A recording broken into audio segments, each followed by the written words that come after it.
ita naye zvinhu. But munhu ngaagara aziva kuti mukuru uyu anotokwanisa even ndisipo.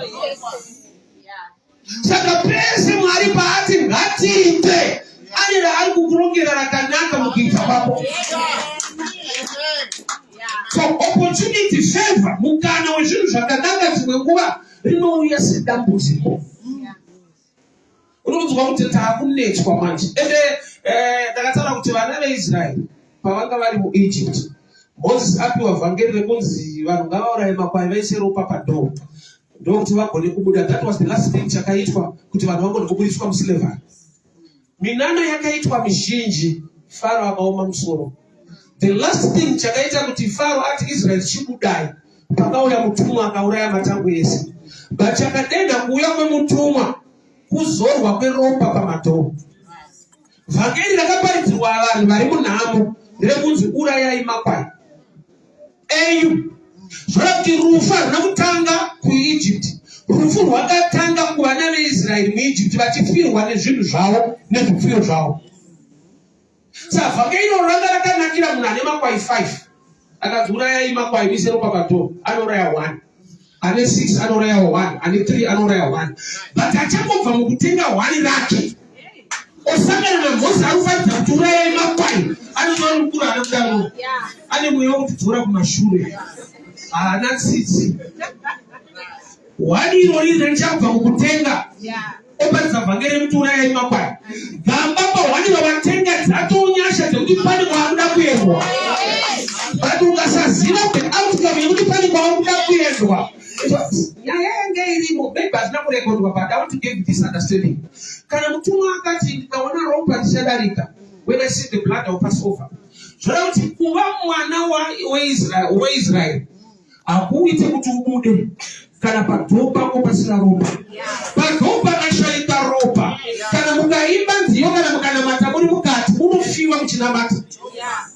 When I see the blood I will pass over, zvinongoreva kuti ropa ndo emaki yekuti mupone. Saka ropa rikashaika padhowo, kana mukanamata zvakadii mukatsanya mukachema murimo munofiwa. Why? Nokuti hamuna kuita the right principle yadhimandwa nedenga.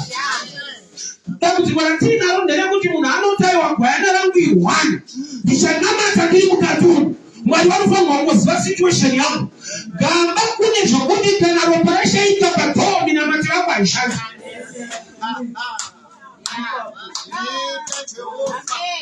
Ndiri kuona kuti kune veIsraeri vakatoita dambudziko revanhu vekuEgypt. Ivo vari vana veIsraeri nekuda kwokuti havana kuisa ropa padhowo. Hazvina kunzi kana ukasesa ropa padhowo, but kana uri muIsraeri tinongoriponesa. Haukasesa ropa padhowo, but tinongozwa kuti uri mwana waMwari. Nyaya ndeyekuzvoreva kuti dai pakaita wekuIjipita manje akaisa futi ropa padhowo, aiponera kuita zvataurwa.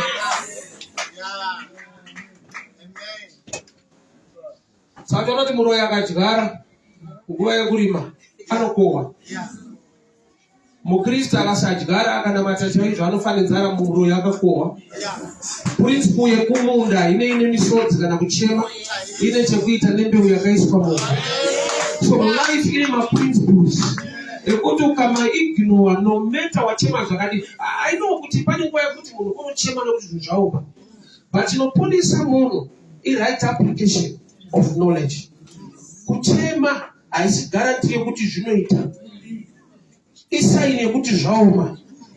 Bhaibheri rangu rinoti vanodyara nemisodzi, kwete kuti vanodyara misodzi. Vanodyara nemisodzi, those who plant in tears, which means despite crying, there's a season yekuti munhu anodyara mumisodzi imo. I relate this nekumakotsi. Mukaenda kudare redzimhosva munhu ari kutongwa akanzi baba munobvuma here kuti makaripa mwanawo, kudhaya akatanga kuchema akasataura anything. Hazvireva kuti majority achati vabereki mazvoona mudhara achemo atingadai vanhu vakuru regai vaende kumba. Zvinonzi baba kana mapedza kuchema toda humbu evidence. Ukawedzera kuchema wodze remandate custody. Magistrate haashandise tsitsi, anoshandisa law. Kuna vanhu vanochema vachitongwa, but hazvichinje sentence. Because iye haatase kuchema kwako, anoverenga zvaakadzidza kuti kana munhu akaba zvakati anoenda makore akati. Misodzi haitariswi, anotarisa bhuku rake. So tsitsi dzaMwari dzakavigwa mushoko rake, anotsvaka vanhu vari kuita sezvaanotaura. Eliaza auya pasime, Bible radescribe runako rwaRebheka kuti akakanaka. But Eliaza ana kuti uyu kana akanaka zvekuzotuta mvura asina nebasa rese. Munhu akanaka webanda tomututisa mvura runaka kweso. Akamirira kututa kwemvura nemunhu akanaka. Zvora kuti dai pakauya asina kuti nakei akatuta mvura apinda. Anda kudeti. Nyaya yepatsima ine beauty ine chekuita nezvinofanirwa kuitwa. Saka akanaka akauya akatisa achitutezve mvura izvi basa ipi unoenda usina murume. Pana hapasi kudiwa varipo, pari kudiwa vari kushanda. Yebeauty yataurirwei iri kuzivisa iwewe kuti pane pamwe kuti runako rwacho harushande kana pasina kuitwa zvinoshanda. Taiwa ndirigosaindirenta ndengarogoza ukasaita zvinotaura Mwari, beauty yako iyi unodzokera nayo kumaraini. Nokuti shasha iri patsima isi kuda runako, iri kuda nyangwe une runako kuti ngaashande. Ndaiti vamwe pane imwe nzvimbo ndikati munosaida hama dzangu kuti kunamata akudzinge nhamo. Kunamata kunodzinga mweya wenhamo, kushanda ndokunodzinga nhamo. Nokuti zvinhu zviviri, kune mweya wenhamo kwoita nhamo yacho. Ukanamata madhimoni ese enhamo anokuregedza, but unotambudzika usina dhimoni.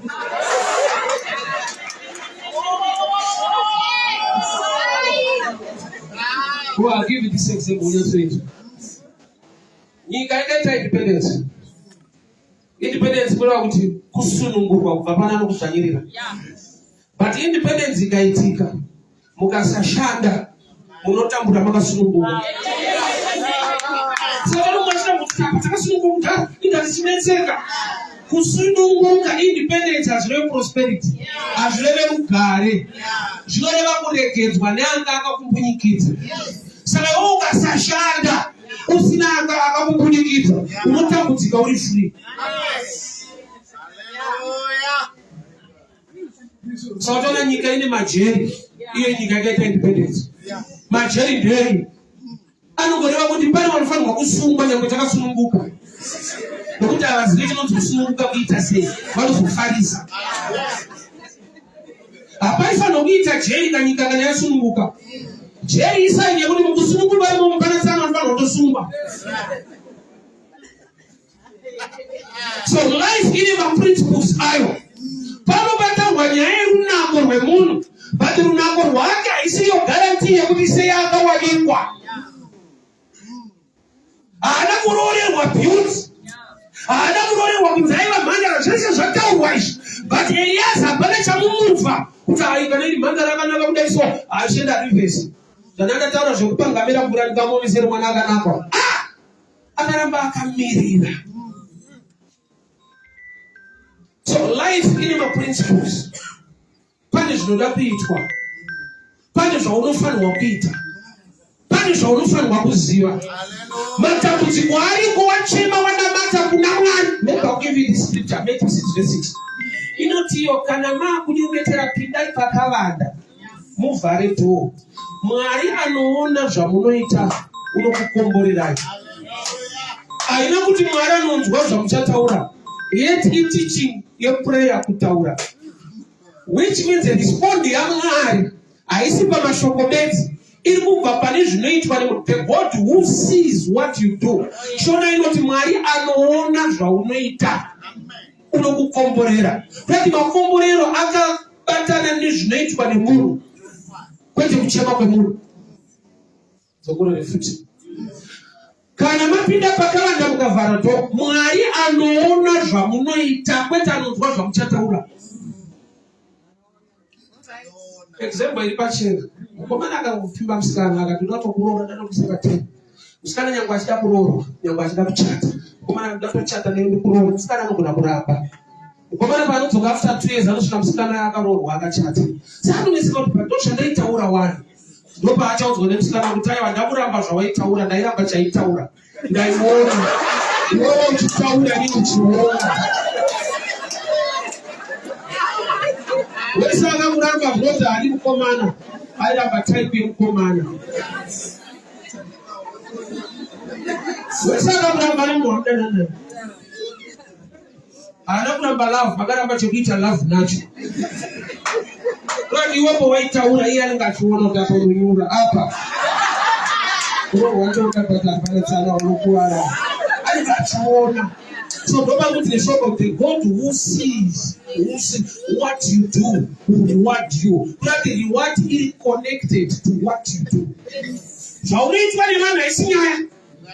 Zvaunoita kuna Mwari ndonyaya. Mwari simuka vavengi venyu vaparadzi. Dzimwe ngoro vavengi vake nokuti hauiti zvanotaura. Unozvikuwadzisa.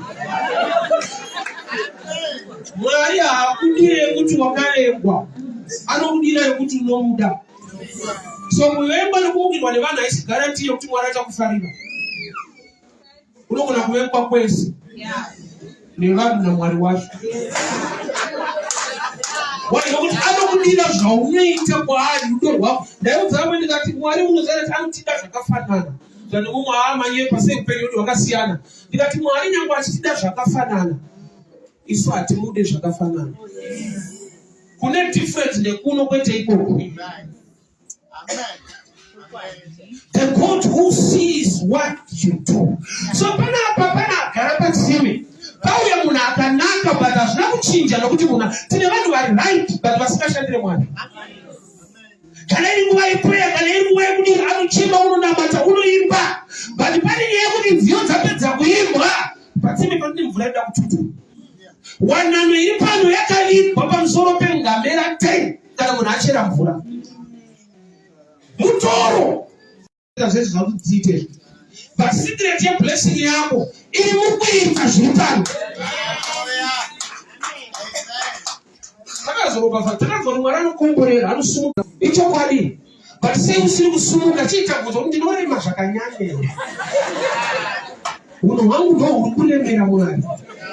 Anosumudza parombe but imwe revhu rimwe ropa harisumuke. Anosangana kuti Mwari unosumudza marombe kubva muguru ari kana machinda pazvigaro. Zvinotoreva kuti rombe ndo rinofanira kuzunza guruwa.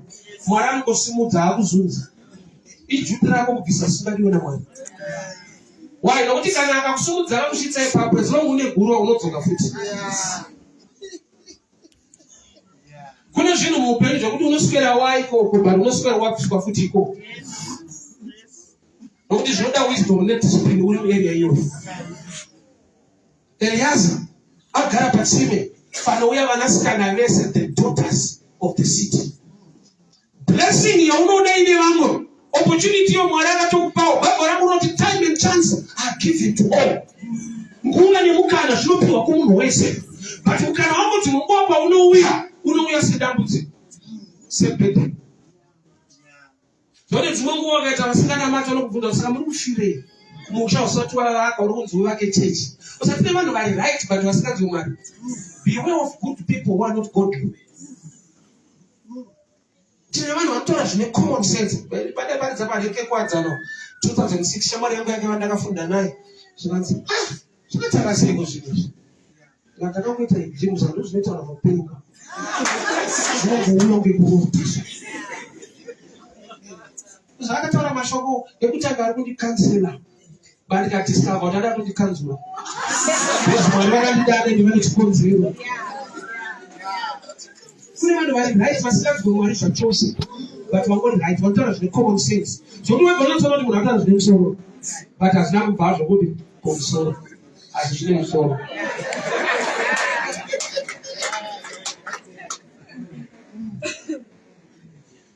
Patsime pagara manager. But hapana kuuya pachinzi I love you. Pandituta mvura.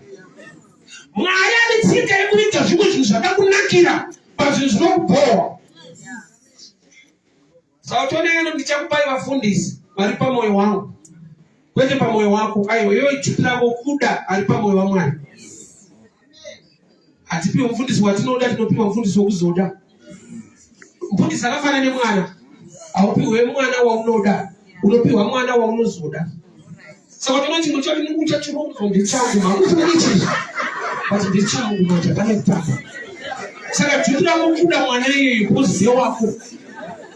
Wenzi unonyoresa kuna Mwari unatapia kali unatapia kadai. Daya sata yako. Wakafano piwa type isiriyo. Kuzoda. Pazima hapa paita wanano. But aita uwese wanano. So pali nguwe kuti Mwari anolanza blessing.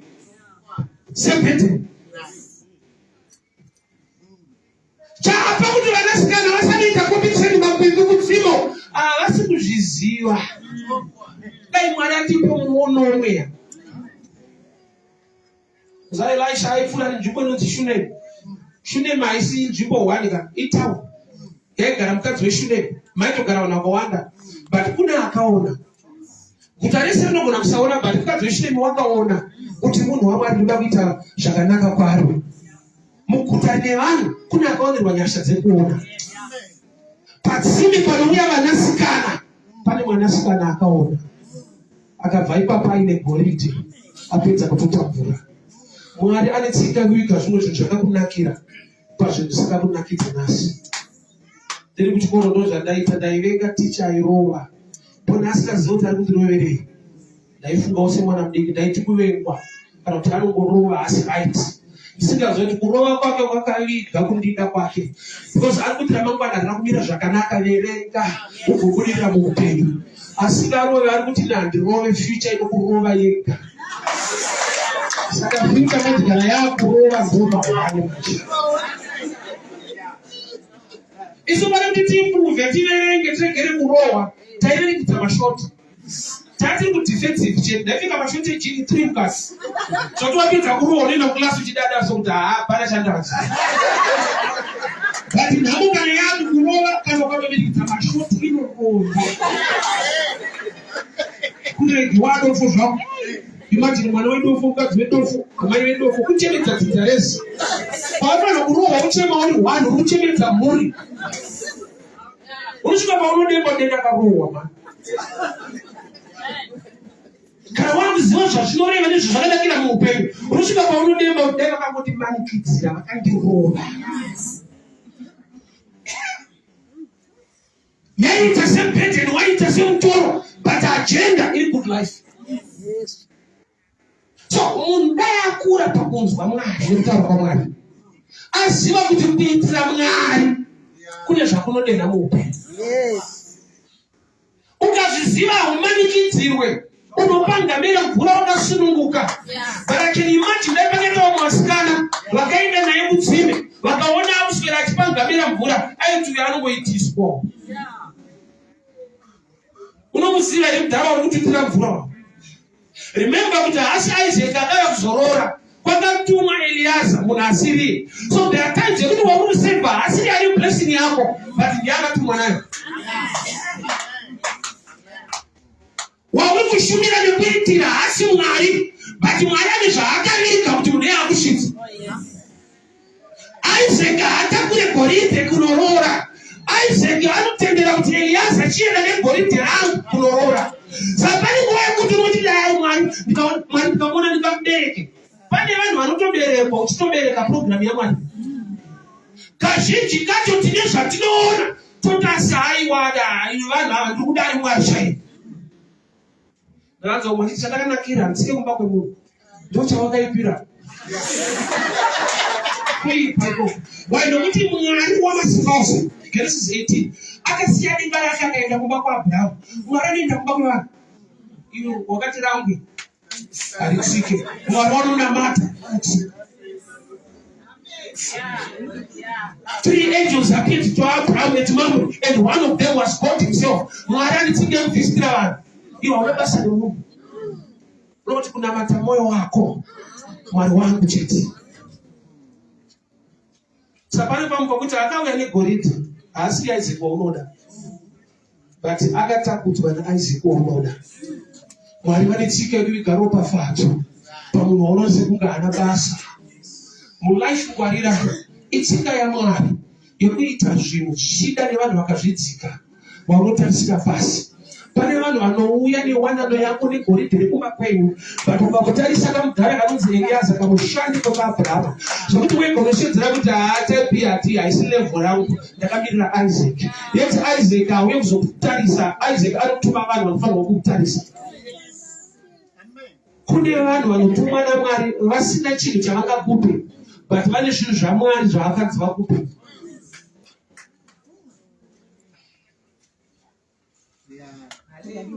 Komana anoti Joseph wakanana panura hope dzemumwe musungwa.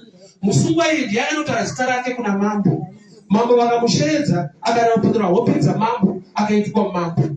Umambo hwaJoseph hwanga hwakavimbwa pakurapanura hope dzemunhu asina kana nebasa rese. Nokuti asina nebasa rese ndiye ane basa pamusoro pechiroto chake. Akati andirapanura hope dzamunhu asina kana profit pandiri mumwe musungwa sena haana nebasa rese. Akasvika paakainterpreta dream yemunhu ari useless. Munhu ari useless ndiye akava useful concerning his own dream. Vanotoda meso emweya ekuoneswa naMwari kuti zvinenge hazvina basa, hazvina maturo, asi pakavigwa ropafadzo yako. I'll give you this testimony of mine. 2014 nandiparidza pastreet kutauro ndobva paya munhu ndapedza kuparidza ndobva vakiti muri kufamba sei mufundisi. Mazuva acho taifamba netsoka pakuwadza tichienda kuna fest. Ndati aiwa ndakuenda paCopacabana, hauzi kana zvitsoka kaunenge wakunyepa. Ndakuenda paCopacabana ndidzokere kumba. Zvikanzi zvakadii hazvo kuti dai taenda pana Sekeroda ndinokutengerai mota muende kumba nayo. Just like that. That was the first car yakadriver yakatengwa kunge madomasi. Unotanga kurota kuti Mati handei pakaseuza padanokutengera mota unoende kumba. I was preaching to people who are desperate. Mazuva acho zvinhu zvavo zvakaoma, vanhu vasina mabasa vachingoswera vakazvambarara pana fest ndovandaiparidzira vasina chavakandiitira. But nokuti ndakavaparidzira Mwari ane zvaakandiitira. Kune nzvimbo dzisina nebasa rese dzine goridhe rako.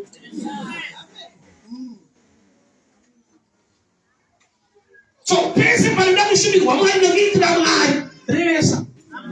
Nokuti Mwari une tsika yekuviga zvimwe zvinhu zvako pavanhu vaunona sekunge hapana kana nyaya. Eliaza aiva mushandi anotonzi servant, not a son waAbraham, but a servant was carrying gold paIsaac. Mwari une tsika dzekuviga maropafadzo pakuvakwa kwechechi chaipo. Iko yuri pamunhu ndikayavaka ndindirota pandopedzera ndabva kuno kufuta. Pane kuti munhu anofunga ndichirota munomufako sipo ndikazotama ndikaenda kuwabvuku chanozvitira mberi kwatiraita. Mweya wokusashumira Mwari haushaike mumoyo, zvikodzero hazvishaike. Mukadzi aiva nevana vakawanda bhuku raSamuel. Penina ndakubvira ati Mwari ndamusiya mwana wangu pachechi, aitova nawo. Akati Mwari mukandipa mwana ndinosiya pano, ndiye anga nedambudziko rokuva nemwana. So zvaitinetsa kuti competition iri kumba naPenina. Kosei pamwe chete unochemera kuna Mwari hauchada futi kuenda naye kumba. Kuti giving yahana yanga yakavigwa paRevelation pachisango chekuziva kuti chamboita kuti ndirambe ndiri mumwanano ndisina mwana, vamwe vaine vana. Mwari ndiye andichengetera imba iyi kwete vana, nokuti even ndisina vana ndiri kungondiwa zvakadaro. So Mwari mukandipa ndaakuziva kuti imi ndiri makagara mandipa imba ndisina mwana wacho, ndichakupai mwana pano pakereke. Ndobva asiya mwana kuchechi. Breakthrough yake yakangouya nekuda kwekuti akanzwa burden pamusoro pemba yaMwari. Mwari mukandipa mwana ndosiya pano. Penina hajaidza aite izvozvo. Vake vana vasiye kuchechi ndevekumba. Saka uchiona kuti neBhayibheri macho vana vake havana mazita. Pamunzwa mwana Penina unoenza akanyorwa havana nebasa. Vane basa ndaana Samuel nokuti vane basa rekuita paimba. Tinongotaira nevana vabva nani vaita nezvega hapana. vakawanda kudaro nokuti havane nemba yaMwari. They were not mentioned. Uyo akati Mwari mukandipa ndikuzosiya pano. So haisi nyaya yekuwana, inyaya yekuziva kuti even munguva yekushayiwa mwana ndine nyasha dzakatichengeta. Because apane nguva yekuti munhu anoti haya Mwari akazondikomborera ndokuti tichashandira Mwari. Iti uri kuti ukangarwa kuti you are already blessed. Problem ndeyekuti chinonzi ropafadzo kwauri zvimwe zvinhu zvaunoona zvine vanhu uchitadza kuona Mwari zvaanokuitira even munguva yekuti mari yako ishoma but haudaredzana. Kuna baba wako ane mwana wako na Jesu zvakabata zvinokuisira moto kana mvura. Vadzidzi vako vakamutadza aikomplena. But there was something chaifanira kutenda. Nyangwe ati zvikamubata zvinoti mvura nemoto, aifanira kutenda achiti nyangwe aiwira mvura nemoto, moto wacho wakamutadza. The boy is still standing. Mvura yacho yakamutadza. Haasi kuwira mumoto kuti atandare, ari kuisirwa mumoto kuti atsve afe. So pane nguva yekuti hauna zvizhinji zvauinazvo, but muzvishoma zvako Mwari uri kukuchengeta. Iri vane kuziva nezviri kuitwa naMwari kuti pasarari shoma iyoyo muri iri kurarama. Zvokuti wega mwada kuiweka unokupitisira musoro, but pane nyasha dzakaiswa naMwari pazvishoma zviripo. Pawanano yauinayo nyasha dzakazara kuti ta. Yewana vedu inochallenge tunoona picture yemuchato. Ari pamuchato anenge achata anenge akavharwa mumeso. Anonzi muru wakukiswa kudidi. Saka itika tradition yakavanokaitira zvakazvaunderstand grace. Kuti inyasha kuchata kwacho. Nekuda kwekuti dai aivhurwa kumeso. Muchikombea nevari kuperekedza. Munogona kuzomota. Pakati mashura akarinana.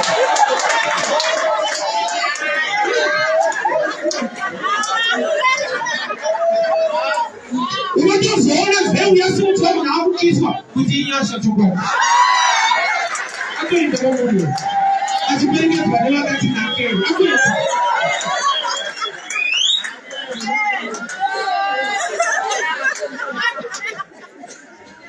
Nyasha dzavanhu dzinotangira pazvinhu zvaunotora sekuti hazvina nebasa rese. Kune vakangwara sewe vasina chavangachibva kulashi. Kune vane maconnection anozvara nawo vanhu kumusoro vasina zvavakachibva muupenyu. So inguva yekuti ukangoona zvokuitwa naMwari muupenyu hwako, kuzoshumira Mwari haisi burden kuteka. It takes giving. Kupaona. Wai nekuda kwokuti zvauraya vamwe pamwe pauri zvakatombodarika nepo ukasara wakamira. Zvida kunooneka kuti hayo dai Mwari akusimuka, wakatosimuka nokuti makundira wakaita muCovid yakubata yanga isina kana mushonga yakauraya vane mari usina mari. Isaini yekuti wakasimudzwa naMwari zvinotyisa. Nokuti kune vaida upenyu vakahushayiwa, mari dzacho dziripo. Usanyemerwa vakaimba dai Mwari achikuda, dai akusimuka, dai waita zvakati, dai waita zvakati. Pauri papa parimwe level rekusimuka. Nokuti zvawakapindana nazvo. Vakasara vamwe ikoko. Kune vamwe vakasara. Mumakore akadarika aya, makore vari adarika. Kune vamwe vakasara imomo. Mukuziva kwavo, mukubara kwavo nemari dzavo, Mwari vakakuchengeta uine zvikwereti. Hakuna favor inodadisa kudaro. Yokuti vane mari vanotofa muzvikwereti achisara. Kuri kumusarire kunofanira kuenda.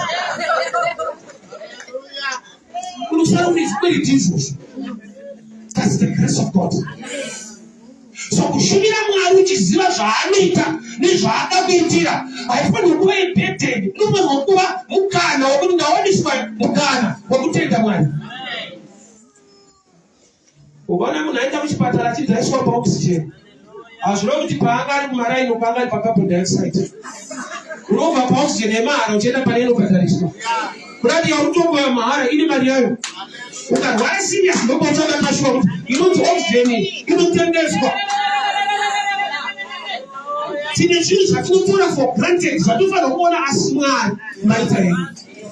Hatingafanani zvatingaitire Mwari, asi takangofanana kuti tine zvatiri kuitirwa. Munhu at his at her own level pane zviri kuitwa naMwari. Zvokuti vega zvikati ndamira aurwadzi wenumber 1 tsinge racho handiwo wakachera ende mvura yacho itoripo. Wasakuka Samaria paanonyima Jesu mvura anotanga ataura kuti dzimendera baba vedu yeti harisi rake rakatocherwawo nevamwe pane mvura yacho hadinayo. Dai Mwari atiwanira nyasha. Why? Nokuti pane patinoona dambudziko mutoro titadza kuona ropafadzo yakavigwa mumvuri iwoyo. Saka Jesu achiti kana mauya kwandiri ndichakubvisai kuremerwa kwese. 28 bhati asi takurai joki rangu nokuti rakareruka. Kureva kuti kune blessing yekutakura zvaMwari nokuti zvinokupa kurerukirwa neupenyu. Hama dzangu chese chinorema chanzina Mwari ita chakaviga zvakareruka zvakakunakira muupenyu. I'll give this testimony in Karagu Pass. Utame COVID, somebody phoned me. No, when I phone this, I always see you which part is about road. But when a message related to Japanaka and they on Facebook, which go at Tagapunaya. But I'm not going to Kuba and Wakami outside to be shop in Veranda. No, I'm about to put and handling the by the other temper and parties on the street. No, one message here.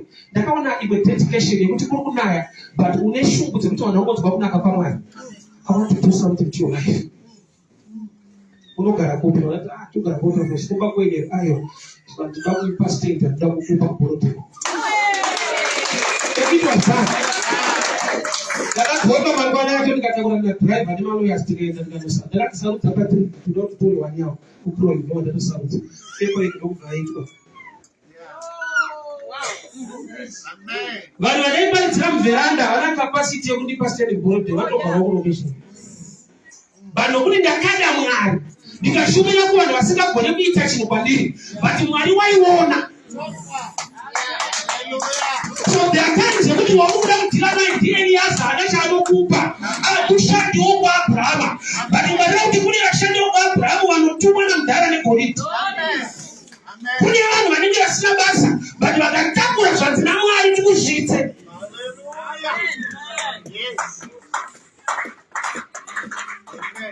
Sauri padzira vanhu vari desperate vasina mari dzemakomba vakamira kuzochipa manhero. Vasina chavainazvo. Shwaudza kunaka kwaMwari. Ona sekuka unozvauri kuita. But Mwari ziso rake neruoko rwake rakapfurika. Somebody from somewhere will talk like that. There is a blessing in your life. Ndaona kuita kwaMwari patsini kudarika zvingaitwa muri prayer. It's good to be prayerful, but kushanda kune nyaya, kushumira Mwari maoko kune nyaya. Gideon anonzi enda nevanhu pamvura munonwa mvura, vachanwa nemiromo ngavadzoke kumba, vachanwa nemaoko vachiisa pamuromo enda navo ndinovapa kukunda. Urati Mwari ari imwe type yevanhu inongoita muromo chete kunamata chete, but ari kuda imwe type inoti ikataura shoko yokushanda nemaoko. Urati tichibva mukunamata maoko achibata basa, Mwari une garanti yekuti anokupa kukunda. Itakarerwa navabereki vaipinda kuzanyoti vabereki vavo vaidudza kuti mwana wangu uri mwana wechikoro, vanhu chechi vari kushandira Mwari vachipledha nekudii. Ivo hauna mari pachano, noda kuti uite usaregera pachechi pachi haiwa caretaker iwe uripo enda unocheka uswa. Hauna chaunobva paholiday unocheka uswa kuchechi. So ndaitozva kuti holiday ikakwana ndikunoshanda pachechi. Handisi kushanda kuti chechi ndibhadhare. Mwari anoshumirwa zvichida nemari yako uye nesimba rako rose. There are times kuti palevel yako wode kushumira Mwari. Usatariswa kuti vaita zvobe aiwa Mwari unonzvera mwoyo. Mwoyo wako Mwari akamutarisa neshungu dzako pazvinhu zvake hakusiya wakadaro. Pani pekuti imarriage but vari kutaurwa zvengamera hapana wanaro. Bhaibheri rati akamirira kusvika apedza kupa ngamera. Ndobva akanzi kupa kwakamira Satani akuenda kumba kwenyu. Ona goridhe, irimwe goridhe ndatumwa naAbhurahamu watova mukadzi waIsaki. Kune zvakavirwa mukushandira Mwari. Kushandira Mwari hakusi kuitiswa nokuti Mwari wacho akatendeka. Hakusi kushandiswa, hakusi kushaya zvokuita. Ekunoita hawo shaya zvokuita. Kwasvika murodzi uchiparidzawo. I've seen God honoring that. Kuroti iko Mwari vakaita nyasha dzakakaona kuti Mwari vanotoita ona panotaurwa zita rawo even pakachizika. Somebody called me last year. Don't worry, I want to Paris. I go to Ireland. Did you hold to get the Israel? Do you know passport? You don't make on any visa. For 8 days I was in Israel. And then what year that I come on water in Tokyo to Tel Aviv by airport. Other countries comes in. But in here, other one up, old by the man was not married to get a dick. When I look at the planning, you got 8 days in Israel. Every testimony can help somebody. I was preaching for the first when I showed up on YouTube. Don't buy phones and phones. Musaka na ringo magachate zingata andina. Munaoda ile student that hey don't that. They are going to go one chain I will tell. Mono put that very Mary, Catherine Mary, very media Mary. Diana akono no ke. Bado no kabeta. Na nino bro nenda beta CHS. Na phone ila go ba sini pale 2 hours. In 2 hours time Maria Jesse is so wasted in it. Yeah. Ile ndo anataka kuchata. Kunotora nguo ayo, kunotora Maria. Kana hiyo tayari.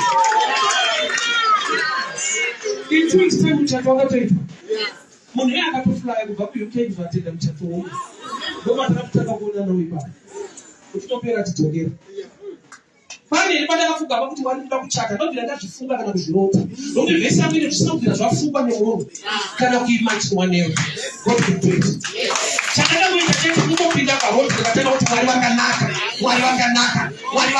Wanachunga wanashura wachishora watu wanaji kupita. Saki kupanga mera kugura mwe watu wanakombele maoko. Wanaenda kupita mtu taona. Ndiye walipa mvura unomsiwa. Unoshira ikupanga mera mvura unowane.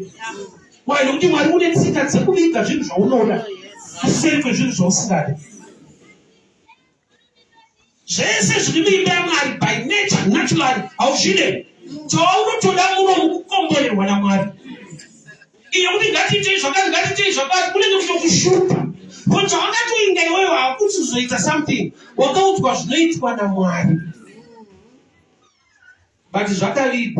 Punish church when a moon. Kudena jakali pona mwana. So kana mwana nakazana ma promises. Ano unlock. Nishinaiti kwa nemuno. Uruoko lo muno. Uruno unlock jakafumba ate uruoko machi uruoko. Sino kune wana no iliko but aise munu wese. Ndemu na niti zaruko. Kuti kupanga mera isi loss. Kwa pani uwe kuti. Unashika bonode batenda kaziva ndakazviita urishikisha. Imagine. Uone kuti president ali chikora ali kukoma nawo. Aitofika wasikana kuchikora kwao. Kuna ana wasikana wakaramba. Why akasipi president akakona chikora. Imagine kwa wewe wakamuuza kuti mzukuru. Ndakatumuramba kaiti. Kuna sipo kwani shala. Gambari wafintanga fakadawo. Don't go on to magazine. Let's go set out.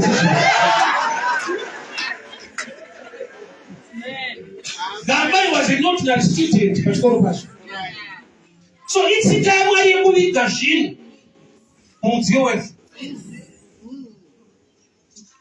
Can project all of that, none of us.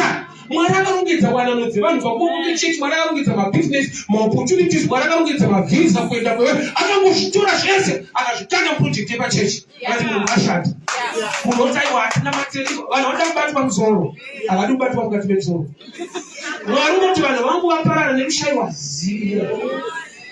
Knowledge is power.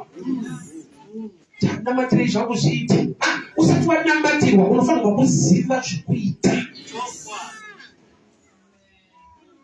Knowledge ine nyaya kuziva ndokune nyaya.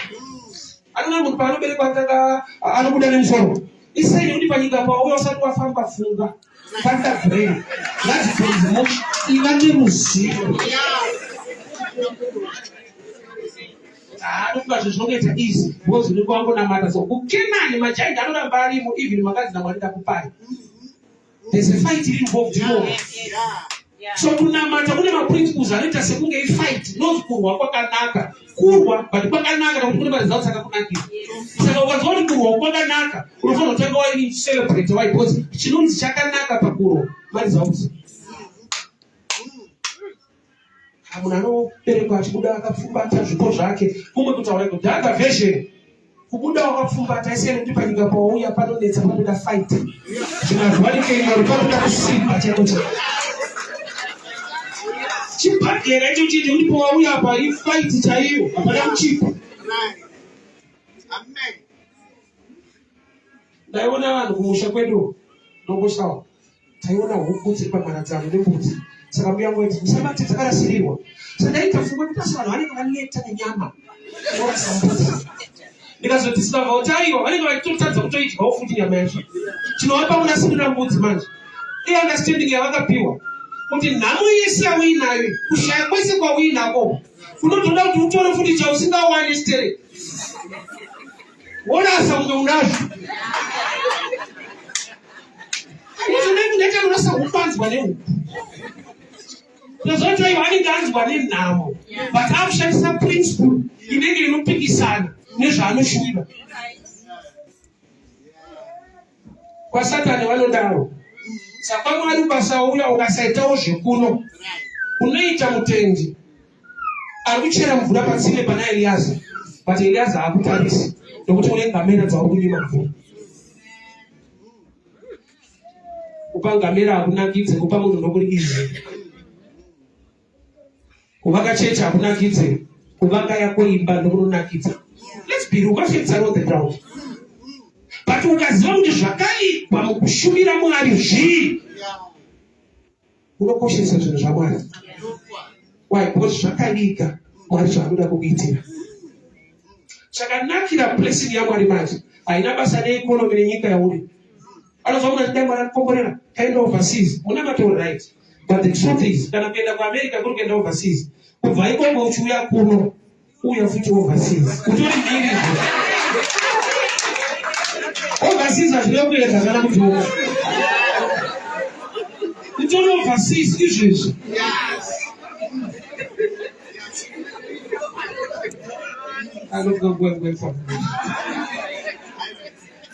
Chechi kutsino the opportunity yemusikana wedzaba nalikabata the daughters of the city. Kwete daughters mukana wemusikana wese ari muguta. Beauty haisi kutsvagwa uzati vakanaka kundidarika. Zvataurwa apa zvati zvekupa ngamera. Ngamera haioni beauty yemunhu. Ngamera inoda kunwa chete mvura. Zvekuti kana ukamodhera pamberi pengamera ndapasa nekuiwa. Saka mungu zvinomunetsa kuti bata havasi kunooneka. Kune mwiri totusaonekwe. Yokuti ukashumira ukashandira Mwari, mweya iyo inorwiswa nayo. Unoshauri kuti bata havasi kunooneka bwana, havasi kunooneka. Havaone. Why? Nokuti pane principle iripo. So wakatuta mvura wakapa ngamera 10. Mutora andizoti mahours mangani yakareba zvakadii. Zvoti kumba kwawe kunotora zvisirizvo kuti chinguri aenda kutsima ari kuitei. Hakuna chinorwadza sekuti uri kuitira Mwari but vekumba chave mumhuri havasi kufara. Wesi muchechi hazvino kuti muchechi munhu wese anokuingaridza mushandira Mwari.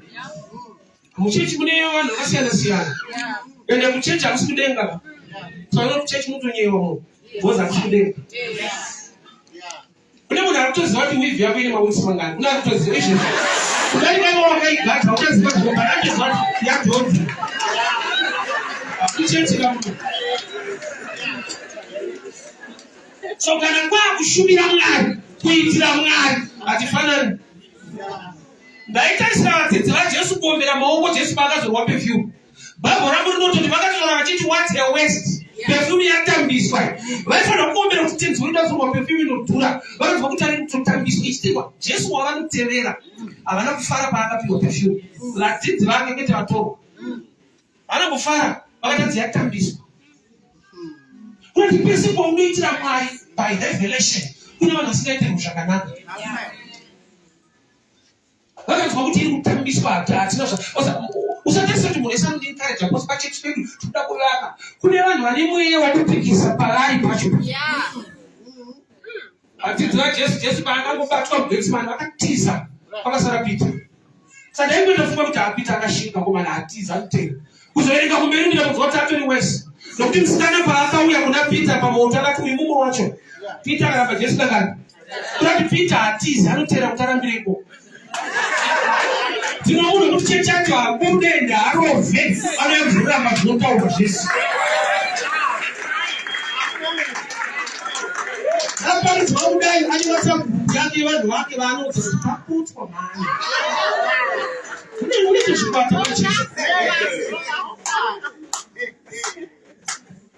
Dai mwana tuwanira nyasha. Iwe ngozwa ndakaenda Mwari. Ndakazoshumira Mwari. Kuti minga zvimufadze ndakaendawo Mwari kuti chechi kune kuchipatara Mwari wera unonga kupora unongodara kushoma. Tikafanira pakurinzwa nepakuriita. Tinogona kufanana kurinzwa but pakuita tine zvikonzero zvakasiyana. Tine munhu anokudza nhamo yauinayo neshungu dzekuitira Mwari anobva kuti nemanyawu nemanyemwa situation yako totoiziva tisi oenda wazosumuka wakapurisa. Abraham audzwa naMwari kuti ari mwana wogomo chine chibayiro haana kuudza Sara same message kuti akunocheka mwana wogomo. Aiziva kuti Sara yekunzi uchava nemwana yakamunakira but yekunzi ndipe yakaoma. Saka haana kuti ndakumbonocheka mwana wogomo akati kumboenda nemwana tisatsoka. Akutokuita gomo nemwana wacho akabvunza kuti baba huni dziripo baba riripo chibayiro chiripi. Abraham ndokubatayo Mwari uchati pagwayana. Ndozvaangaudzwa angaudzwa kuti uya undipe kwete uya utore. Kurati Abraham akava nekumwe kuziva kunodarika kupa ndokwava mudenda kupa kuziva. Nokuti dai akaudza mwana ari kubvunza kuti baba chibayiro chiripi oti chiri kutaura ndicho chaitiza. Aize mwana ushamsika amsungwa netambo kugara tichiona gwayana. Gwayana racho riri kupindaviswa tambo. Aize ngagadzikwa paatari. Mwari ndobva ndazviona kuti unondida. Simudza meso ako ndokuona gwayana riri pachikwenzi. Uri kuona riri gwayana paranoonekwa pachikwenzi. Aifanira kunyanya kufara ndiIsaac nokuti ndiye akubviswa. Zvoreva kuti ukaziva zvinoitwa naMwari unofara even uine tambo. Zvakasunga zvakaoma but ukaziva kuti ndikaitira Mwari, Mwari harevi nhema. Zvinokupa mufaro. Dai Mwari atiwanira nyasha. Pazera rako nezvaanoda kuti uite ita nemwoyo uchirevesa. Ufunge akatendeka saka tinonguva tichipa matestimony. Irege kuita nyaya yekudhara. Zvinoti saka Mwari achiri kuita yes, he is the same. Yesterday, today, and forever.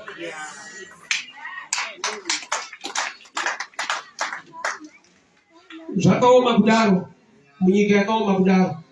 Principle yaMwari haisi kuchinja, waida kuti mwana wacho achinje, anokukomborera zvakaoma kudaro. Dai Mwari akuona kuti yatiri kutambira isingatenge. Blessing haitya kuti economy yakamira sei. You can be blessed mutime ino. Munguva yekuti mari yacho haitenge. Unoita chinhu chekuti vanhu vanoshamba kuti wachigona sei zvakadai. Mwari anomira kukomborera vanhu. People are getting blessed even in that times. Ukapinda mbucha makonde mune mazondo eseni kuti mombe yacho yanga iripo. Kwete last year this month. Ukangoona mune nzondo yahuku yacho yanga iripo. So usati zvakaoma kuti ndakaomerwa. Nokuti kuna ari kurova huku achikupa tsoka. Hakuna paungaona nzondo rakusina huku yacho hazviite. Takomana kuti mazuva ano havasi kuroora. Nezuro unongoona mota yanga ine mabhaluni. Pairongwa munhu ufunge mukore uno. So hakuna time unotarisira Mwari kuita zvinhu. But mutime kune vanhu vanotarisira Mwari kuti vagamuchire zvavanoda kupiwa naMwari.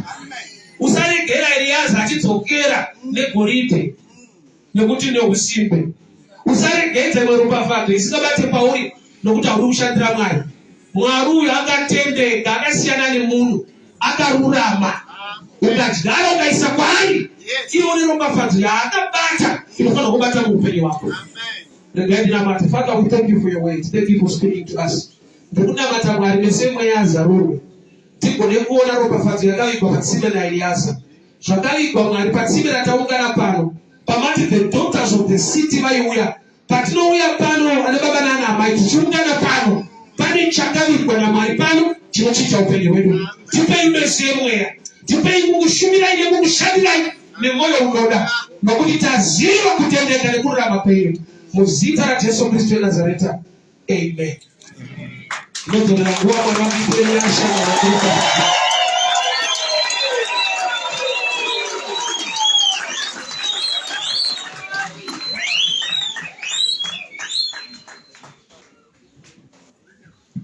We are